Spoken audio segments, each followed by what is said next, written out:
herself as the queen of Latin pop because she's sold over 50 million albums worldwide. What? Please say hello to Thalia. C'est un phénomène presque surnaturel. Partout dans le monde, des milliers de familles, des milliers de gens ont fait exactement la même chose au même moment. Quoi qu'ils étaient en train d'entreprendre, s'ils étaient dans un taxi, s'ils étaient en train de conduire, des millions de personnes se sont arrêtées pour faire exactement la même chose.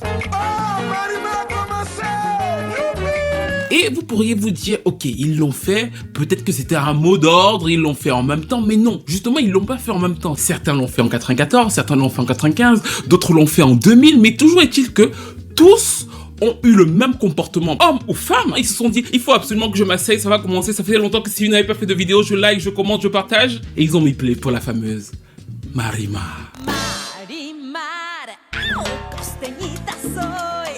2 milliards de personnes. You might know her as the queen of telenovelas because her shows have been seen by over 2 billion people. C'est inédit, c'est le tiers de la planète a regardé la même chose, a eu la même réaction, a partagé la même passion. Je suis Marimar Pérez. Tu as quelque chose à me reprocher, peut-être? La pauvre Marimar est morte. Je suis Bella Aldama. Et là, je sais que certaines personnes vont se dire, mais de quoi il nous parle? Notamment en Europe, en France, certaines personnes sont en train de se dire, mais pourquoi est-ce que je comprends pas de ce dont il parle? Est-ce qu'il est fou? Est-ce qu'il a bu? Il nous montre des images, je ne capte pas, je n'enchaîne pas. Parce que oui, l'un des seuls continents, bizarrement, qui a été épargné par la folie Marimar, parce que c'est donc une telenovela, c'est effectivement le continent européen. Mais justement, et c'est l'un des points d'orgue de cette vidéo, c'est que le succès de Marimar est pas européano-centré, aussi bien en Océanie qu'en Asie, qu'au Maghreb, qu'en Afrique centrale, en Amérique donc du coup et en Amérique latine et dans les îles aux Philippines et tout, tout le monde a été touché de plein fouet par le succès de Marimar, ce qui a fait en sorte que on dise de la femme dont on va parler aujourd'hui, vu qu'elle s'appelle Thalia, pendant très longtemps qu'elle était la femme, c'est super important, la plus vue au monde. Je sens que certains sont encore plus en train d'écarquiller les yeux. Comment c'est possible qu'on puisse dire que quelqu'un est la personne la plus vue au monde sans avoir été validé par les pays européens? Mais c'est pas possible. Et pourtant c'est vrai. Et le pire c'est que Thalia n'est pas que Marimar. Elle n'est pas que Rosalinda. Elle n'est pas que Maria. Elle est aussi une chanteuse. Mais attention, elle ne fait pas que chanter l'amour à la mexicaine ou alors chanter en tant que passe-temps. Oui, Thalia, Marimar, Rosalinda et tout ça, elle n'est pas n'importe quelle chanteuse. C'est aussi la reina de la pop latina. J'ai toujours voulu dire ça comme ça. On y va, c'est le début.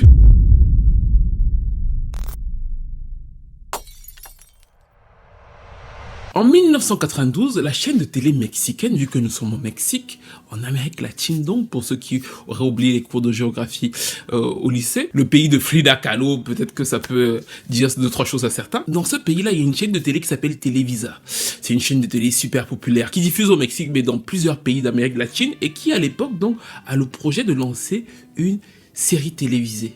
Telenovelas, comme on l'appelle à l'époque. Les telenovelas, c'est des séries télévisées un peu dramatiques, un peu surjouées, qui reviennent souvent sur un concept très émotionnel. Et donc là, ils se disent que ce serait cool qu'ils en aient une, et ils pensent à une histoire d'une jeune dame de la rue qui vend des tickets de loterie, et à laquelle un riche monsieur proposerait en vérité de changer sa vie. Lui, il a plein d'argent, il se dit, bon, maintenant que j'ai trop d'argent là, et je déteste les membres de ma famille, il dit, je vais me marier avec toi. Et ce sera un mariage arrangé, comme ça je vais déshériter tous les membres de ma famille et c'est toi qui vas gérer ma fortune. Du coup, ça fait le truc de l'ascension sociale, la meuf va complètement changer de milieu et elle va arriver dans ce nouveau milieu, on va la détester, il y aura des trahisons, il y aura du drame, il y aura plein de choses totalement rocambolesques. Et ils se disent, mais il nous faut une actrice pour incarner ça. Là, ils pensent à une jeune fille. Cette jeune fille, elle s'appelle Thalia.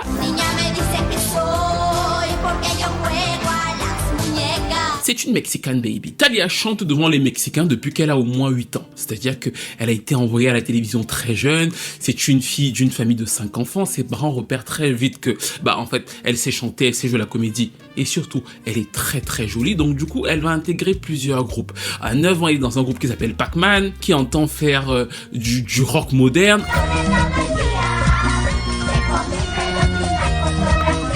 Et après, elle passe dans un autre groupe qui va s'appeler Timberiche. Et là, ils sont plutôt des ados qui font de la pop rock inspirée de la musique américaine, et elle va garder cette idée-là, cette idée de faire de la musique très inspirée de la scène américaine avec quand même des codes bien de la culture mexicaine. Ils ont pas mal de tubes au Mexique. Et à partir de la fin des années 80, quand elle arrive dans la vingtaine, Thalia commence à se dire qu'elle aimerait bien faire carrière solo. Elle quitte donc la formation, elle commence à prendre des cours de chant encore, de danse, elle se perfectionne dans son art, elle voyage un peu et finalement elle décide de lancer son premier album en 90 qui va s'appeler Thalia. Thalia est lancée par un single qui va faire sensation au Mexique qui s'appelle Un Pacto entre los dos. Elle garde un peu le son pop rock des groupes dans lesquels elle était avant, mais elle affirme petit à petit son identité.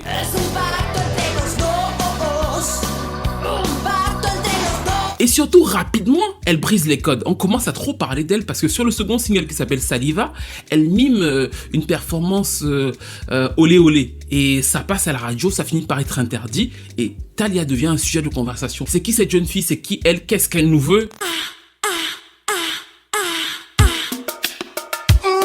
Mais cette petite fille qui dérange touche un public jeune. C'est un succès. 200 000 exemplaires de son album sont vendus au Mexique. L'année d'après, son second album s'appelle Un Mundo de Cristal. 200 000 exemplaires encore sont vendus. Donc du coup, elle est 2 fois disque de platine et elle commence à s'exporter dans les pays à côté. Et c'est à elle donc que Televisa propose de faire la petite, et c'est super important, le mot là qu'on va apprendre tout de suite, Maria. Parce que le nom du personnage de la telenovelas, c'est Maria Mercedes. Et donc du coup, c'est à Thalia qu'on demande d'incarner ça parce qu'on se dit que ça peut coller à son image, elle est très jolie et elle se dit non seulement ça peut coller à mon image, mais en fait ça peut me faire découvrir par un autre public en tant que moi, parce que je viens du groupe et c'est son obsession à l'époque, elle veut exister en tant qu'elle. Donc du coup elle veut vraiment que son image s'imprègne auprès du public, mais elle ne va pas abandonner non plus sa musique. C'est pour ça d'ailleurs que pour ceux qui connaissent Maria Mercedes, quand vous connaissez le générique, il est chanté par Thalia. Et c'est d'ailleurs un tube de son 3e album qui va sortir la même année, parce que du coup c'est un moment stratégique. Love.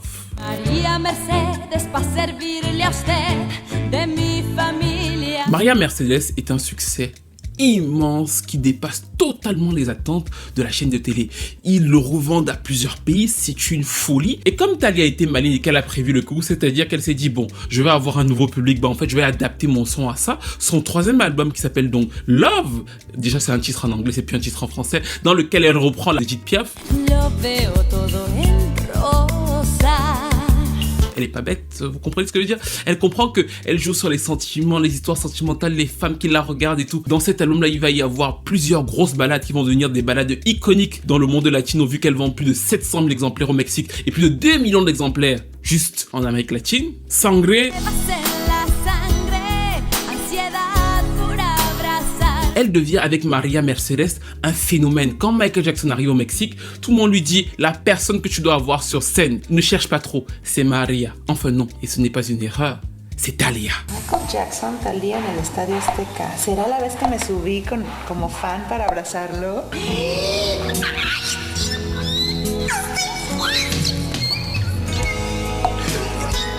Les gars de la chaîne de télé voient rentrer les billets, là ils sont super contents, putain ils se disent waouh, on n'avait pas prévu un tel truc. Du coup, qu'est-ce qu'ils vont faire? Ils vont se dire, bon, en fait, qu'est-ce que vous aurez fait à leur place? La même chose. Donc, du coup, ils vont se dire, on va refaire une autre télé-réalité.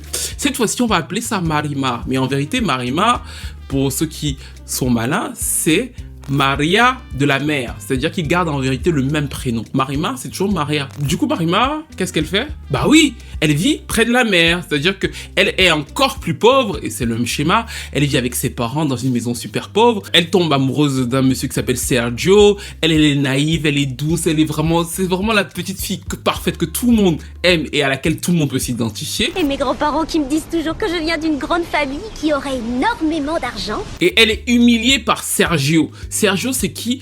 C'est le fils d'un gros propriétaire terrien, un mec super riche, donc du coup, qui pour juste se venger de son père, désobéir à son père, décide d'épouser Marimar. Sauf que Marimar, dans son esprit, elle est naïve, elle croit à l'amour. Elle se retrouve là avec une belle-mère qui est horrible, dont j'oublierai jamais le nom, qui s'appelle Angelica. Et Angelica est méchante, Sergio l'abandonne. Donc du coup, Marimar va subir toutes les pires humiliations possibles avec Angelica et la belle famille de Sergio. Rien ne lui est épargné, elle finit par être envoyée en prison. À cause de la méchanceté d'Angelica.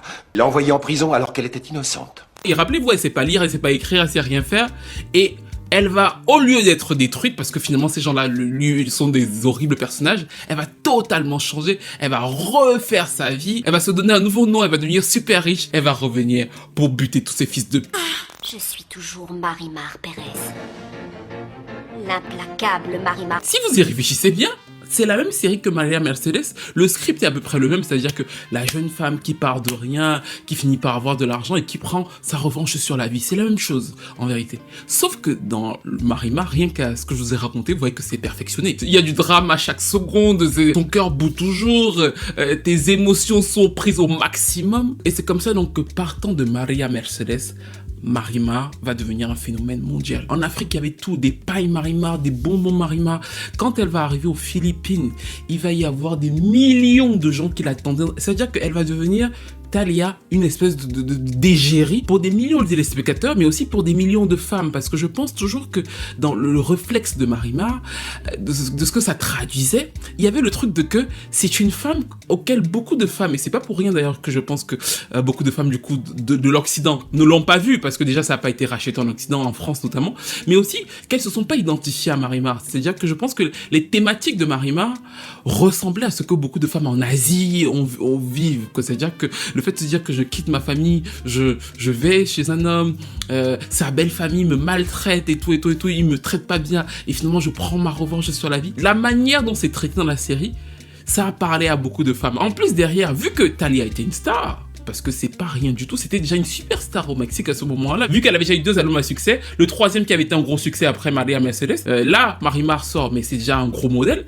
En fait, il faut regarder que Marimar avait des codes visuels, elle avait toujours des coquillages, des manières de se coucher sur la plage, il y avait des codes visuels très identifiés dans la manière dont Marimar était. Elle était pauvre, mais ils avaient travaillé l'image visuelle de Marimar, et ça pour moi c'était l'ultime génie de la chose. Le fait d'avoir créé des petits éléments visuels permettant de l'identifier, mais aussi de vouloir lui ressembler assez facilement, ça a renforcé ce sentiment d'appartenance, ce sentiment d'identification autour du personnage, qui a fait en sorte que Thalia est encore devenue plus connue, plus populaire, et comme elle est pas folle, déjà c'était elle-même qui chantait le générique, Marimar, c'était encore elle.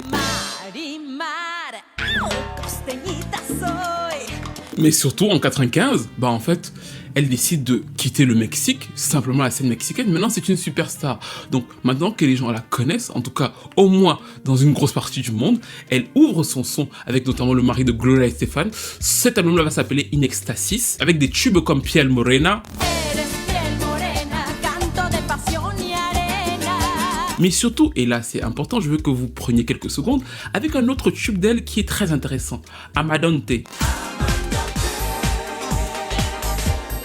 Qu'est-ce que ça vous rappelle? Normalement, c'est censé vous rappeler Vogue de Madonna. Ou alors Trouble de Janet Jackson. C'est exactement ce genre de titre. Je veux vraiment que vous l'écoutiez parce que peut-être que je sais que certains d'entre vous découvrez la chanteuse dont je parle et je tiens à vous dire que vous allez découvrir beaucoup de chanteurs dont je vais parler dans les mois à venir. Mais écoutez attentivement parce qu'en vérité, c'est vraiment ça. C'est-à-dire que c'est du son pop, juste chanté à la façon mexicaine. Mais c'est du son pop, je dirais pas en espagnol parce que c'est pas vraiment chanté totalement en espagnol. Comprenez ce que je veux dire dans la façon mexicaine. Et ce que je veux qu'on retenir là, c'est que ça c'est le travail de Thalia. C'est pas une chanteuse non plus simplement de ballade romantique ou alors chanteuse non plus totalement désuète, non. Elle se conçoit en tant que pop star.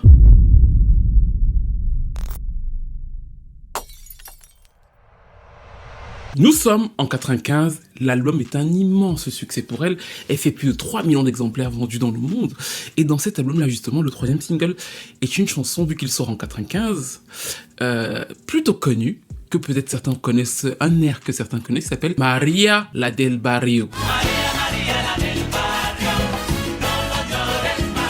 Oui, vous avez déjà compris où on va. Juste après le succès de Marimar en 94, donc du coup, en 95, qu'est-ce que Televisa fait? Ils refont signer un contrat à Thalia pour une autre série. Et comme je vous ai dit, c'est toujours la même chose. Elle s'appelle toujours Maria. C'est ce qu'on va d'ailleurs rappeler après. La trilogie des Maria. Maria Mercedes, Marimar, Maria de la mer. Et donc, Maria, la del barrio, c'est Marimar du quartier. Et l'histoire, c'est quoi? C'est Maria Hernandez.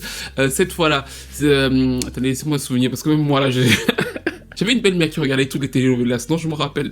Maria del Barrio vivait dans une espèce de bidonville, elle. Elle était pareille que Marimar, elle était bête, elle comprenait rien à la vie. Et un jour, un riche mec va la recueillir parce qu'elle aura sauvé l'un de ses employés. Il va la recueillir et il va se dire, bon, c'est une orpheline que je recueille, elle a pas grand chose, donc du coup, je vais l'aider. Quand elle va arriver dans la famille, elle va tomber sur la fille du monsieur, qui est une garce incroyable et elle va devenir un buzz ultime. Je crois que si vous allez sur le TikTok latino et ce genre de choses, vous avez toujours des références à elle qui s'appelle donc Soraya Montenegro. Et je pense d'ailleurs que, je dis même le TikTok latino, mais je pense que beaucoup de personnes qui connaissent ces télénovelas se rappellent du personnage de Soraya Montenegro qui va devenir une espèce de personnage iconique tellement elle est méchante, odieuse, voilà. Et donc elle va mettre la vie super dure à Marimar qui va passer par plein de choses. Elle va cacher sa grossesse, elle va perdre sa mémoire. Enfin, on va la traumatiser de fou. Et comme d'habitude, à la fin, elle va renaître de ses cendres. Elle va tomber amoureuse du fils de la famille. Enfin bref, vous avez compris le truc. Et elle va buter tous ses fils de...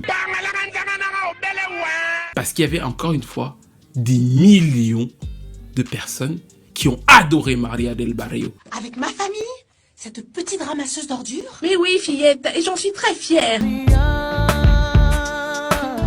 Là, vous commencez peut-être petit à petit à comprendre pourquoi on dit que c'est une des femmes les plus vues au monde. C'est-à-dire que ces télénovelas, déjà chacune d'elles, sont d'immenses succès, surtout Marimar.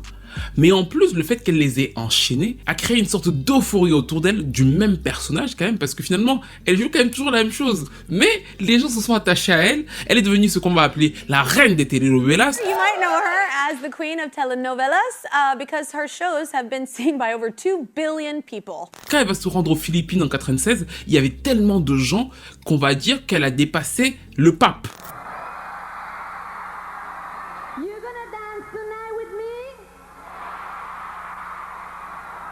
D'ailleurs, juste après, elle sort un album de reprise de tous ses tubes pour le public philippin qui va être triple disque de platine là-bas.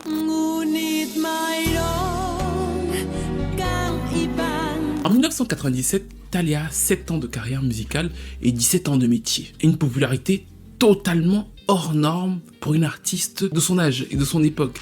Et justement, elle fait attention parce que sa stratégie de se dire, qui a commencé il y a 5 ans, qu'il faut à la fois être super populaire à la télé et à la fois conjuguer ça avec sa musique, eh bien, mais quand ça va aussi loin, ça peut finir par te détruire. Marimar peut finir par remplacer Thalia. Et ça, elle en est consciente, voire elle en a très peur.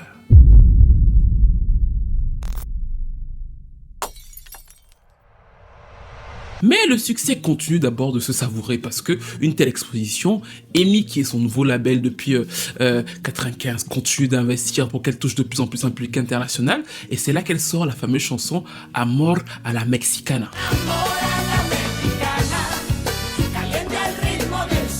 J'imagine que c'est via ce titre-là que beaucoup de gens dans cette vidéo vont la connaître, notamment en France. Je pense qu'ils ne connaissaient pas l'actrice de telenovelas, mais ils ont vu cette fille latina venir comme ça dans les plateaux télé, commencer à promouvoir le fameux Amor a la Mexicana, qui était aussi une manière de montrer sa carte de visite, montrer d'où elle venait et de faire le lien entre qui elle était et le public international qu'elle voulait toucher, parce que c'est ça qui est super intéressant sur Amor a la Mexicana. La version qui a cartonné, qui va devenir un immense tube mondial pour elle, c'est la version plutôt dance électro.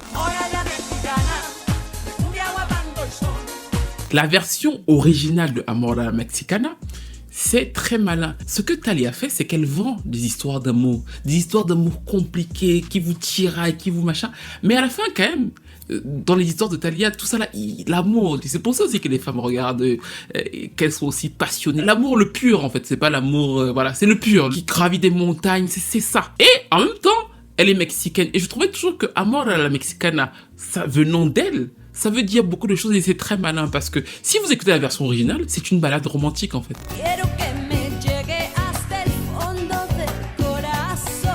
Qui fait écho à tout ce qu'on voit dans ces différentes téléréalités. C'est pas bête. Donc du coup, c'est à la fois une balade et quand, parce que le titre en soi est super efficace, ils vont le remixer en version internationale, ça devient un tube mainstream. Mais dans les deux trucs, elle gagne. C'est pour ça que Amor a la Mexicana sera un tube partout dans les pays latinos et en même temps, c'est un tube super connu que tout le monde connaît, j'imagine, encore aujourd'hui. Maintenant, ce titre-là étant le titre de l'album, bah en fait, dans l'album, vous retrouvez aussi effectivement beaucoup de chansons qui font un peu romantique et romantique façon Thalia. Por Amor, par exemple, qui sera le second single. Et quand ils vont voir que ça marche moins bien à l'international et que c'est des tubes plus locaux, ils vont commencer à essayer de remixer. C'est ce qui va se passer avec le troisième single qui s'appelait Mujer Latina, qui à la base est un titre un peu mambo.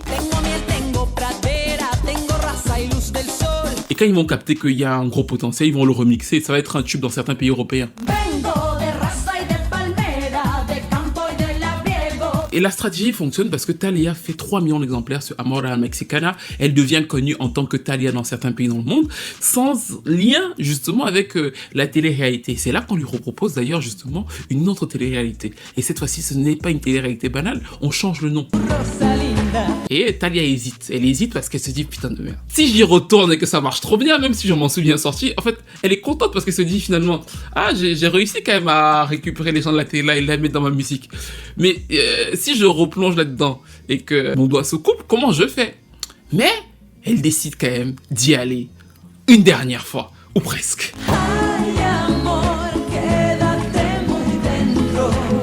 Rosalinda, c'est la télé-réalité la plus chère de Televisa à l'époque. Ils vont dépenser de fou. Quand vous regardez d'ailleurs les costumes, la Thalia n'est plus habillée comme une pauvre. En fait, elle est vraiment habillée comme... Parce que c'est une star. Donc du coup, on peut plus refaire exactement le même truc. Donc là, elle est un peu riche et tout et tout. Et elle se marie avec un mec qui va découvrir ensuite que sa mère à elle a tué son père.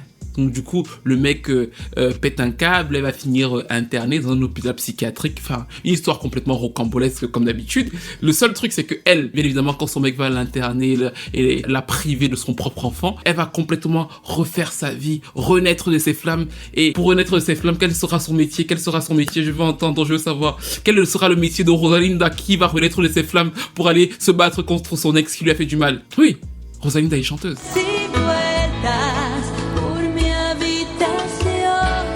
Est-ce que ce n'est pas génialement pensé? La télénovelas est encore une fois un immense succès pour Thalia et Rosalinda, la chanson de la bande originale, sera un gros tube. Ça va devenir un de ses classiques, le générique, pour l'album qui va s'appeler Arrasando.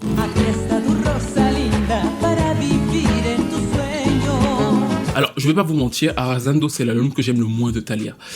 C'est un album très pop électro, parce qu'elle se rend compte avec Amor a la Mexicana que les remixes marchent bien à l'international, donc du coup, elle fait directement un album beaucoup plus remixé, c'est-à-dire que c'est beaucoup plus électro, hormis le premier single, Entra Elma et Una Estrella. Oh, je ne comprends pas. Où c'est une balade romantique parce qu'elle est pas totalement folle, elle connaît sa base. Sur le reste, Regresa a mis, c'est vraiment des chansons de char parfois.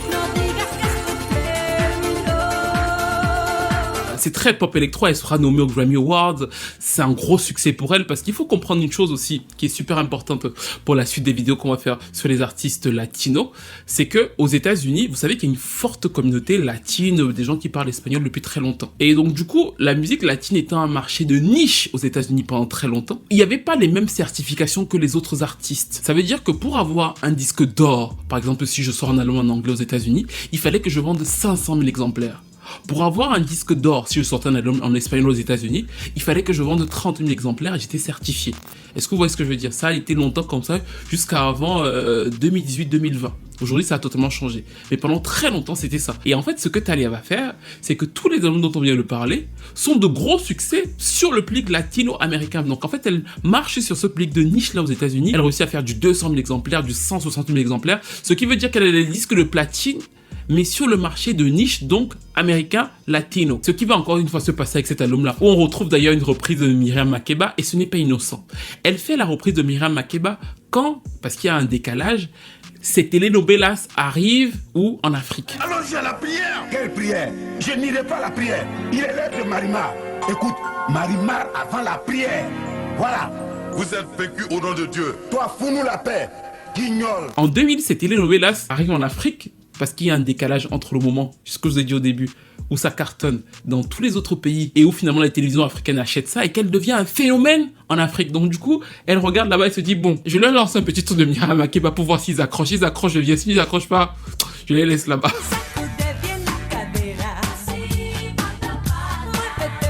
La carrière de Thalia est une des carrières les plus stratégiques possibles. Parce que, vu qu'on n'est pas entré dans le détail des allures, on pourrait le faire, mais ce serait long, c'est une carrière de 30 ans. Mais il faut bien comprendre que elle est très pop en vérité.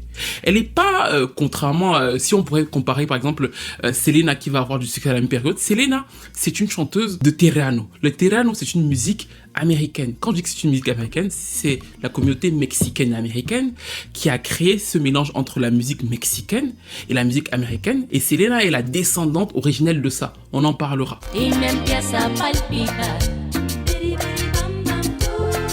Jennifer Lopez, c'est une fille du Bronx. Shakira, c'est une Colombienne qui va avoir un style bien particulier qu'elle fait évoluer dans sa musique. Mais Thalia, c'est une Mexicaine qui en vérité fait des titres très pop. Et si vous y réfléchissez, c'est très différent des autres. Même la structure, hormis ses balades, même le fait d'y penser est différent. Et souvent, donc, on le lui reproche. C'est-à-dire qu'on va dire qu'elle n'est pas assez tertienne, elle n'est pas assez mexicaine. C'est pour ça que, juste en 2001, qu'est-ce qu'elle fait? Elle reprend tous ces tubes-là, parce que ça fait maintenant 11 ans de tube. Elle les reprend en banda. Banda, c'est la musique régionale mexicaine. Donc, du coup, elle fait un album de reprise de tout ce qu'elle a fait depuis le début, en mode mexicaine, en mode les gars, je suis là, je suis chanteuse, je suis une vraie. Et elle décide d'ailleurs à partir de ce moment-là de ne plus jamais refaire de telenovelas. Elle était déjà la reine du genre, elle abandonne ça. Et c'est à ce moment-là que dans sa vie sentimentale, parce que depuis qu'elle parlait d'amour, là, elle était apparemment pas encore tombée sur le bon, elle va tomber sur le bon qui n'est autre que ce que une chanteuse que vous connaissez très bien avait abandonné, à savoir Tommy Mottola. L'ex-mari de Mariah Carey a cette peine de cœur. Il en parle au mari de Gloria Estefan qui s'appelle Emilio. Emilio en parle à Thalia en disant « j'ai quelqu'un pour toi ». Thalia ne sait pas que c'est Tommy Mottola. Il lui organise un blind date. Et le blind date est super génial. Il est intéressant. Pourquoi? Parce qu'il y a un fait majeur de la carrière de Thalia qui se passe dans le blind date. Thalia arrive au date. Elle rencontre Tommy Mottola. Il y a une alchimie qui se crée. Mais surtout, en fait, elle le raconte super bien dans sa biographie et même à la télé. Et c'est très important vraiment de comprendre à quel point c'est fou, vu la carrière qu'elle a à ce moment-là. Elle dit qu'elle ne savait pas parler anglais. Shakira avait déjà cartonné, Jennifer Lopez avait cartonné. Thalia ne savait toujours pas parler anglais. Et elle dit donc que comme elle ne savait pas parler anglais et que Tommy Mottola parlait anglais, qu'est-ce qu'elle avait fait? Elle avait appris par cœur le texte d'un film indépendant dans lequel elle avait joué. Et dans ce film, elle parlait anglais. C'était récemment. Donc du coup, elle avait appris son texte par cœur. Elle regardait le langage corporel de Tommy Mottola au lieu d'écouter ce qu'il disait. Et en fonction de son langage corporel, elle ressortait une des phrases du film dans lequel elle avait joué. Nothing, zero. So, in fact, how did this blind date go? Let me tell you, because that's exciting. That's exciting. The body language, I'm good with that. Okay. So if he was like something serious or something like that, then I thought about a line and I throw the line. From your script? And the guy laughed. And I was, it's working. You were like... Mais le mariage entre Tommy Mottola et Thalia, pour moi, va changer totalement la direction artistique de sa carrière. C'est-à-dire qu'avant ce mariage-là, elle fait beaucoup ce lien, parce qu'elle est aussi obligée, avec les telenovelas, des fois, des ballades romantiques et tout. Elle sort un album qui s'appelle Thalia en 2002, qui va être un immense succès avec des chansons comme Tu y Yo. Mais Este qui est ma préférée de ce disque-là. Vous le savez parce que souvent les fans de Mariah Carey, on l'a vu dans plusieurs vidéos, se plaignent de leur bif. Mais je trouve que c'est pas la vraie histoire. Enfin, c'est une histoire mâchée juste à Mariah Carey. Parce qu'en vérité, Tommy Mottola, c'est quelqu'un qui a une vision. Donc du coup, la vision, il la réapplique. Et le truc qui est très fort dans la vision de Tommy Mottola et qui est très frappant, c'est le fait que les gens connaissent très peu la carrière de Thalia. Et quand Thalia sort donc son premier album en anglais, et rendez-vous compte, ça veut dire quoi? Ça veut dire qu'il lui a fait apprendre l'anglais, parce que là, clairement, c'est lui, en quasiment 1 an et demi. Elle savait pas parler anglais. 1 an et demi après sa rencontre, elle sort un album en anglais. Et le premier single, c'est parfaitement. Regardez même le clip, comment elle marche dans le quartier là. Et c'est marrant parce que aujourd'hui Jennifer Lopez, ce n'est plus rien. C'est la vas-y elle de tout le monde là. Les gens vont vous dire Jennifer Lopez, on s'en fout, machin. À l'époque, tout le monde s'inspirait de Jennifer Lopez. Les gens voulaient lui ressembler. Gilo. Tin, tin, tin, and a renaissance, tin, tin, tin, what is gonna me, Elle est trop forte, elle aussi.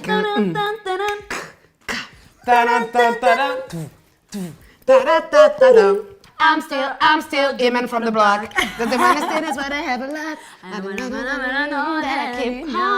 The Bronx. J'avais acheté les mêmes Timberland, tu sais, à talons. Mais comme je marchais tordu, j'étais ce gros. À la cité, ils me disaient ouais, Jennifer Lopez. Et le clip de Thalia est le meilleur exemple. Chaque fois que je vois ce clip, je trouve que c'est une dinguerie. Jennifer Lopez a dû se demander, mais est-ce qu'on m'a doublé? Regardez comment elle marche. La manière de tenir le pantalon là. Oui, ça là.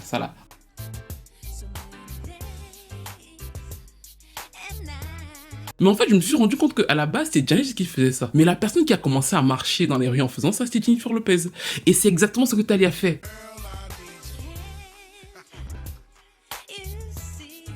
Le sample qui est d'ailleurs réutilisé par Ariana Grande, je trouve toujours que Ariana Grande s'est beaucoup inspiré de The Way, mais en réalité c'est Jordan Sparks, vu que c'était à la base la chanson de Jordan Sparks. Quand ils ont fait The Way, en fait, je trouve qu'ils se sont beaucoup inspirés de la manière dont Thalia avait fait I Want You, qui sera un tube en vérité. C'est un titre qui va entrer top 30 aux États-Unis. C'était inespéré pour elle à l'époque. Ça montrait qu'elle était en train de percer sur le marché américain de façon un peu bizarre. Il y avait aussi une version hispanique de la chanson qui s'appelait Mes Poneys Sexy.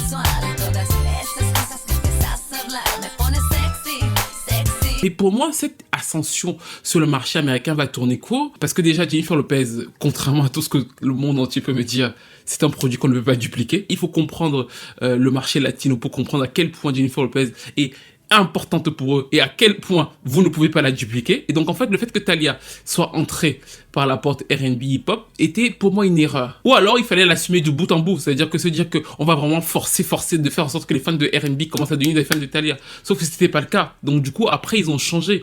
Et l'album n'était pas un album de R&B, c'est un album de pop sucré qui touchait à plusieurs genres parce que c'est ce que Thalia est. Thalia c'est une pop star, mais c'est pas une chanteuse de R&B. C'est pas une chanteuse que les fans de R&B auraient pu aimer. Ça veut pas dire que c'est une mauvaise chanteuse parce qu'elle chante mieux que Jennifer Lopez.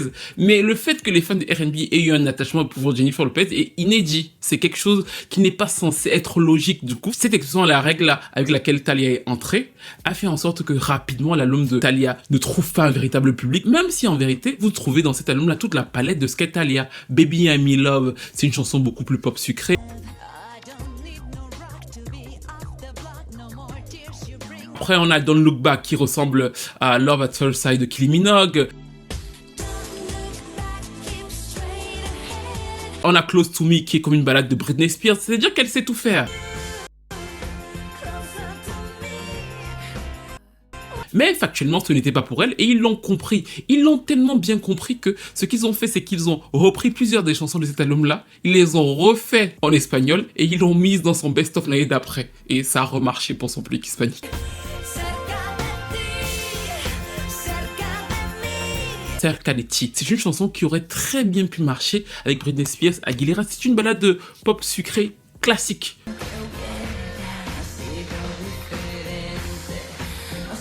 Et l'année d'après, elle va sortir ce qui, selon moi, est son meilleur album.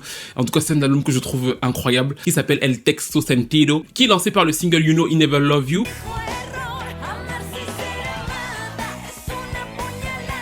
Mais en vérité, je vais le faire rapidement. Pour moi, c'est l'album le plus complet de Thalia. Parce qu'on y retrouve tout ce qu'elle est capable de faire et avec toujours sa véritable patte en fait. Ou si vous voulez de la balade romantique, vous voulez la Thalia de telenovelas où il y a No puedo vivir sin ti, je ne peux pas vivre sans toi.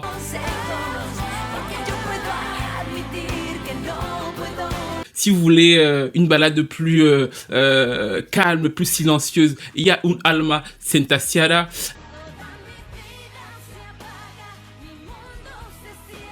Si vous voulez danser un titre pop excentrique, fou, fun et tout, il y a Seduction qui est génial pour moi.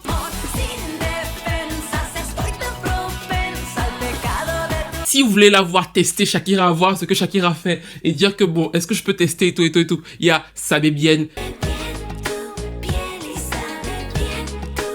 avec les petits airs reggaeton et tout. Et d'ailleurs, on peut faire quelques secondes sur Sabe Bien.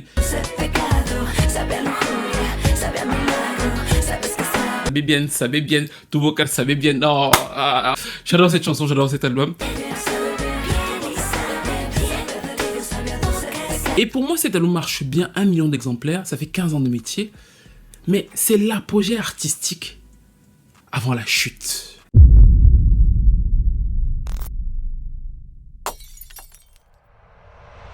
Est-ce que vous êtes déjà fait insulter? Est-ce que vous êtes déjà fait copieusement insulter? Parce qu'en 2008, Thalia revient 3 ans après El Texto Sentido et elle veut faire un album beaucoup plus Jones. Et je fais toujours le parallèle entre El Texto Sentido, The Emancipation of Me. Vous voyez des albums de diva vraiment qui reviennent sur tout ce qu'elles ont fait dans leur catalogue avec un peu de fraîcheur. Et ensuite, donc, du coup, igual Mariah Carey to the Second Power et Lunada. Et attention, moi, j'aime beaucoup les deux albums, les deux chanteuses. C'est pas pour les comparer de façon négative. C'est qu'en fait, je trouve qu'elles ont eu le même schéma.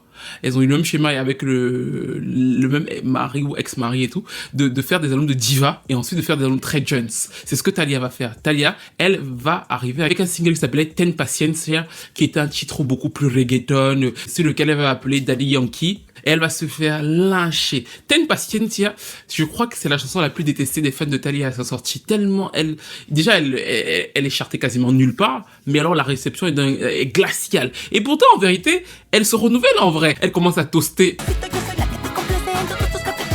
C'est Twista Thalia. Je l'avais jamais entendu poser comme ça de toute sa carrière.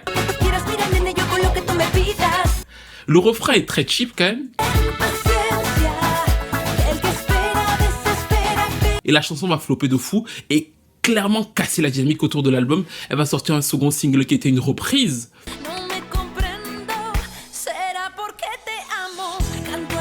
Mais il n'y a que des polémiques. Les gens l'accusent d'avoir plagié la pochette de l'album. Enfin, c'est un échec total pour elle. Il n'y a rien, on a l'impression que sa carrière est terminée. Toutes les personnes en plus qui l'accusaient d'être trop soutenues par la télé-réalité, on se dit, ah voilà, 20 ans après, regardez, c'est fini, Thalia, c'est la fin, balançons-toi à la poubelle, cette image un peu kitsch, voilà, qu'elle dégage celle-là. Elle avait beaucoup de détracteurs qui célébraient cette chute, ce final horrible pour elle finalement, après un album aussi rejeté par son public. Et donc du coup, pendant 1 an, on va plus entendre parler d'elle.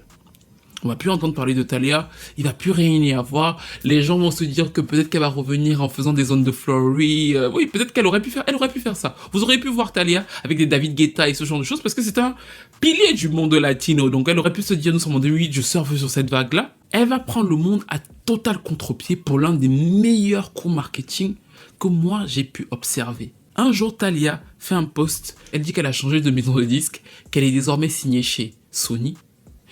Ouais, donc l'ancienne maison de disque de son mari, Sony Latina, et qu'elle va sortir un album acoustique. Et donc du coup, ce n'est plus du tout la Thalia qui joue la Jones et tout, et les trucs kitsch, les telenovelas, non. Elle va sortir un album acoustique vrai, qui va s'appeler Primera Fila, la première fois, et qui va parler, chanter vrai. Elle va le chanter sur scène, la pochette de l'album c'est elle assise comme ça sur scène et tout. Et elle va vous rappeler que à la base, je suis une chanteuse. Tout ce que moi je sais faire, c'est chanter. Dans l'album, il y a 2-3 reprises. Et il sera lancé par le single Equivocada.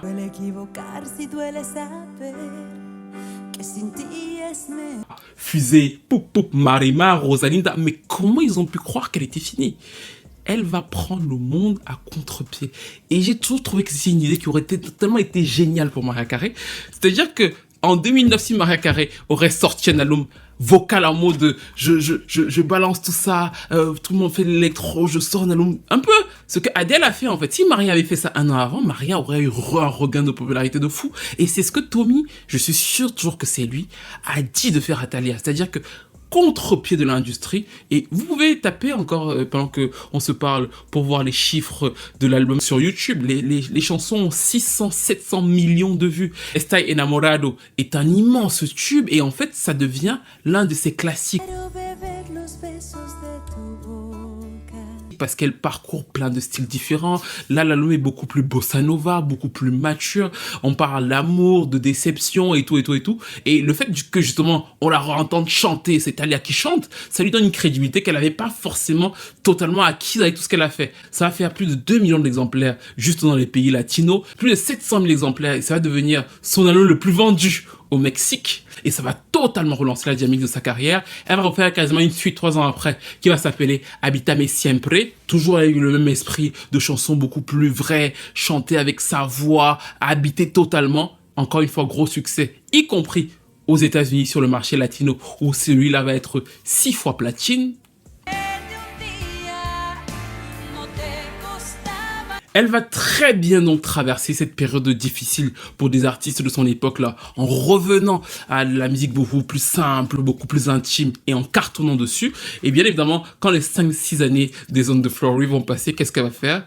Elle va regarder droite-gauche, elle va se dire « Ah, c'est bon, c'est passé ». Elle va remettre ses talons, ses boucles d'oreilles, son rouge à lèvres, et on va retrouver une Thalia beaucoup plus moderne, beaucoup plus sexy, avec l'album Amore de Mio, il y a un duo avec Becky G.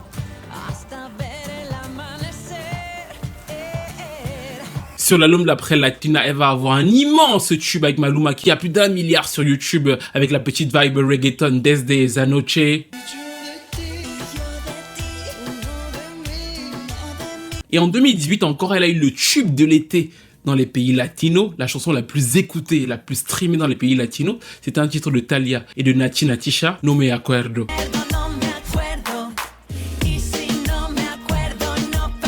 J'aime beaucoup l'album qui s'appelle Thalia Mixtape.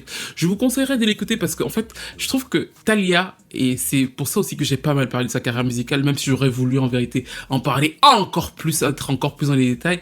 En fait, pour moi, c'est une des artistes latinas les plus diverses et les plus, en fait, particulières.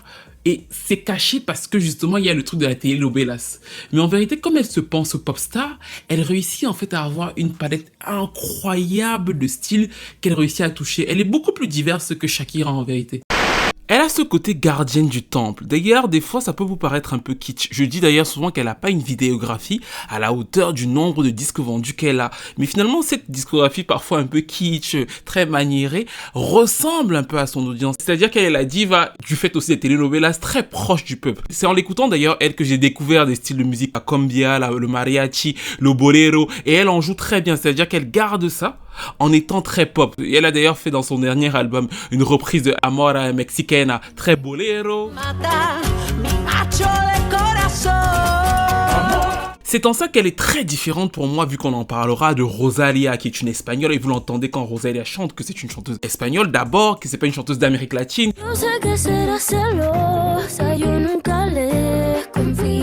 Je trouve aussi que vous entendez que Selena, c'est une chanteuse américaine. Pour moi, c'est une américaine et ça s'entend. Quand vous écoutez Dreaming of You, vous savez qu'elle fait du Janet Jackson.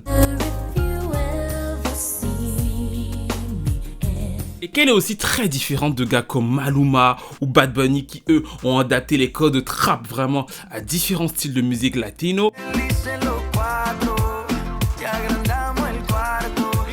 Du nombre de disques vendus, y compris dans les certifications latino aux États-Unis, elle a été essentielle dans la popularisation de cette musique-là, parce que s'il n'y avait pas eu des Thalia, mais en fait, ces artistes-là aujourd'hui qui cartonnent en espagnol n'auraient peut-être pas eu l'expansion qu'ils ont eue, mais surtout, elle est pas folle. C'est-à-dire que Thalia écoute ce que vous faites. Je vous ai dit, sa particularité, c'est que c'est une pop star. Donc en fait, par exemple, sur son dernier album Silencio,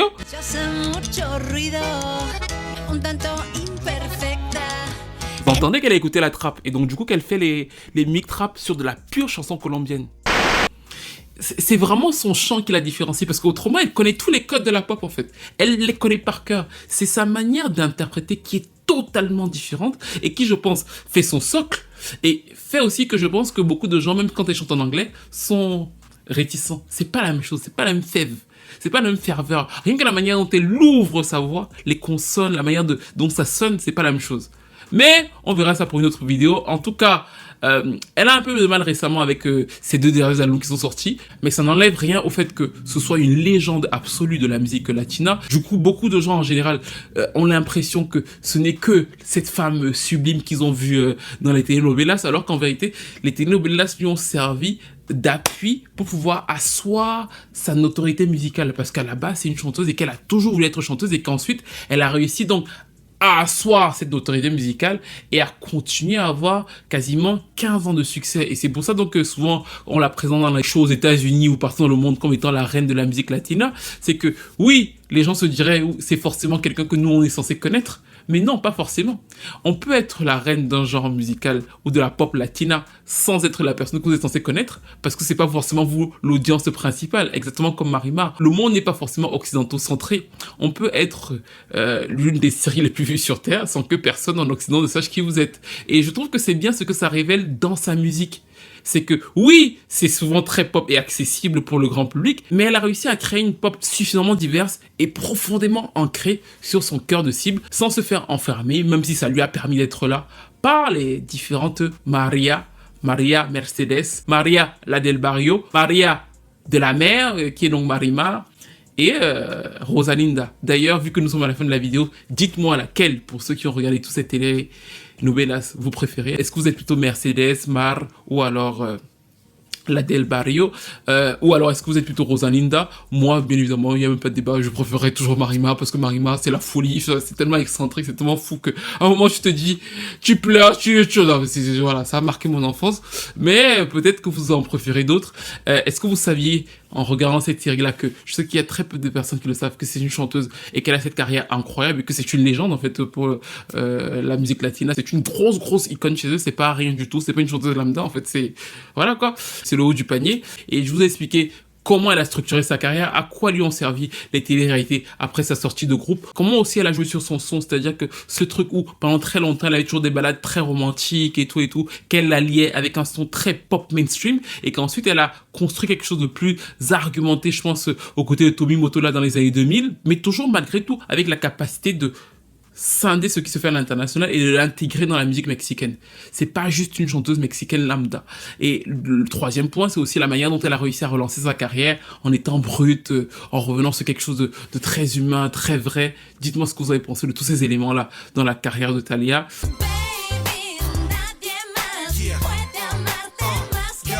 Est-ce que vous avez une chanson préférée d'elle? Est-ce que c'est Amor a la Mexicana? Moi, je vous ai dit que mon album préféré, ça restera El Texto Sentido parce que c'est un album que j'aime beaucoup. J'aime beaucoup aussi Thalia. J'aime beaucoup aussi En Éxtasis. Et du coup, celui que j'ai le plus écouté récemment, c'est Thalia Mixtape en fait parce que je l'ai trouvé vraiment très bien fichu, même s'il a beaucoup moins bien marché que les autres. Bien sûr, en termes de tube, je pense que Desde Esa Noche avec Maluma